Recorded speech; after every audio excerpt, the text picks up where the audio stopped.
Right before the movie started, my friend leaned over and asked why the actor on screen had my last name. My last name is Voss. It's not common. Growing up, I never met another Voss outside my immediate family. Teachers always mispronounced it on the first day of school. Strangers asked if it was Dutch or German. My mom would just smile and say it belonged to us. My dad left when I was 6. No phone calls, no birthday cards, no explanation. My mom sat me down one morning and said he was gone, and that was the last time she ever brought him up. I learned fast not to ask questions. We moved twice in 1 year, and somewhere along the way, the story of my dad became something I just didn't touch. I grew up fine. I had my mom, I had my best friend Danny, and I had a version of normal that worked for us. I didn't think about him much, or at least I told myself I didn't. Last October, Danny and I went to the movies. It was opening night for some big action thriller she'd been obsessing over for months. We got there early, grabbed overpriced popcorn, found our seats. The theater was packed. The lights dimmed and the opening credits started rolling across the screen. That's when Danny leaned over and whispered, "Hey, why does that actor have your last name?" I looked up. There it was in clean white letters, written and directed by Daniel Voss. I laughed it off. Told her Voss wasn't that unique. She shrugged and went back to her popcorn. But my eyes stayed on the screen the entire time the credits rolled. Then the movie started and I tried to focus. I really did, but I couldn't stop thinking about it.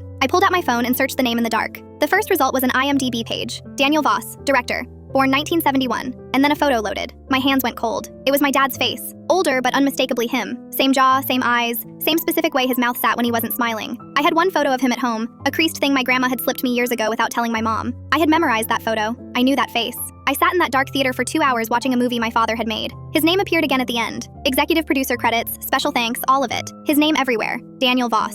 A whole career. A whole life. Danny kept checking on me during the drive home. I told her I was fine. I wasn't. I spent the next 3 weeks going down a rabbit hole I probably should have left alone. He had a website, a production company, an Instagram with 40,000 followers full of behind-the-scenes photos and festival appearances, and a life that looked full and happy and completely unbothered. He had a daughter. She looked about 12. She was in 3 different photos, laughing at some outdoor premiere, wearing a jacket that said crew on the back. He had a whole daughter, a different one. I don't know how long I sat with all of that before I decided to do something. I told myself I just wanted answers. I wasn't looking for a reunion or an apology or anything dramatic. I just wanted to understand how someone walks out on a 6-year-old and then goes on to have another family like the first one was a rough draft. I sent him a message through his production company's contact form. I kept it short. I told him my name and my mother's name, and that I thought he might know who I was. He responded in 4 hours. He asked if we could talk privately. Said he'd been wondering if something like this would happen someday. Said he had things he'd wanted to say for a long time. We video called 2 weeks later. He cried before I did, which I hadn't expected. He said leaving was the worst thing he'd ever done, and that there was no version of it that made him look good because there wasn't one. He didn't try to make excuses. He just said he was 28 and terrified, and he made a choice he spent decades regretting.